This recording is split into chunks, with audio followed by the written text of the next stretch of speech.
Visayan creation myth. This is an ancient Visayan account of creation.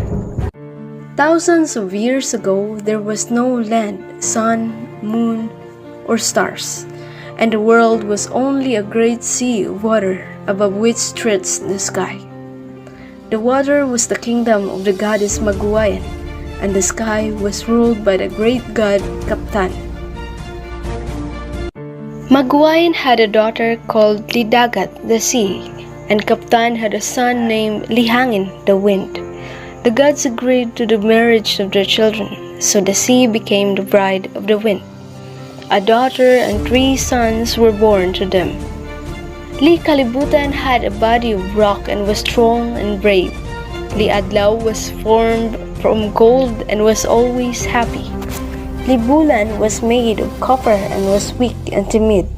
And the beautiful Lisuga had a body of pure silver and was sweet and gentle. Their parents were very fond of them, and nothing was wanting to make them happy. After some time, Lihangin died and left the control of the winds to his eldest son, Likalibutan. The faithful wife Lidagat soon followed her husband, and the children, now grown up, were left without father or mother. However, their grandparents, Kaptan and Maguwan, took care of them and guarded them from all evil. After some time, Likalibutan, proud of his power over the winds, resolved to gain more power and asked his brothers to join him in an attack on Kaptan in the sky above. They refused at first, but when Likalibutan became angry with them, the amiable Liadlaw, not wishing to offend his brother, agreed to help. Then together they induced the timid Libulan to join in the plan.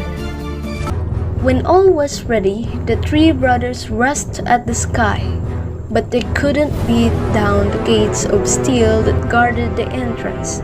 Likalibutan let loose the strongest winds and blew the bars in every direction. The brothers rushed into the opening, but were met by the angry god Kaptan. So terrible did he look that they turned away and ran in terror. But Kaptan, furious at the destruction of his gates, sent 3 bolts of lightning after them. The first struck the copper Libulan and melted him into a ball. The second struck the golden Liadlaw, and he too was melted. The third bolt struck Likalibutan, and his rocky body broke into many pieces and fell into the sea. So huge was he that parts of his body stuck out above the water and became what is known as land. In the meantime, the gentle Lisuga had missed her brothers and started to look for them. She went towards the sky, but as she approached the broken gates, Kaptan, blind with anger, struck her too with lightning, and her silver body broke into thousands of pieces. Kaptan then came down from the sky and tore the sea apart, calling on Maguwayan to come to him and accusing her of ordering the attack on the sky. Soon Maguwayan appeared and answered that she knew nothing of the plot, as she had been deep asleep in the sea. After some time, she succeeded in calming the angry Kaptan. Together they wept at the loss of their grandchildren, especially the gentle and beautiful Lisuga, but even with their powers, they could not restore the dead back to life. However, they gave to each body a beautiful light that will shine forever. And so it was the golden Liadlaw who became the sun, and copper Libulan the moon, while Lisuga's pieces of silver were turned into the stars of heaven. To wicked Likalibutan, the gods gave no light, but resolved to make his body support a new race of people. So Kaptan gave Maguwayan a seed, and she planted it on one of the islands.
All were afraid except Pandaguan.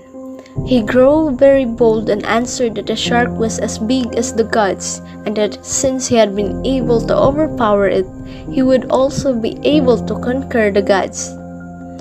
Then Captain, hearing this, struck Pandaguan with a small lightning bolt, but he did not wish to kill him, but merely to teach him a lesson. Then he and Visayan decided to punish these people by scattering them over the earth. So they carried some to one land and some to another. Many children were afterwards born, and thus the earth became inhabited in all parts. Pandaguan did not die. After lying on the ground for 30 days, he regained his strength, but his body was blackened from the lightning, and his descendants became the dark-skinned tribe, the Negritos. As punishment, his eldest son Arjun was taken north where the cold took away his senses, while Libu and Saman were carried south where the hot sun scorched their bodies. A son of Saman and a daughter of Sikalak were carried east, where the land at first was so lacking in food that they were compelled to eat clay. And so the world came to be made and peopled.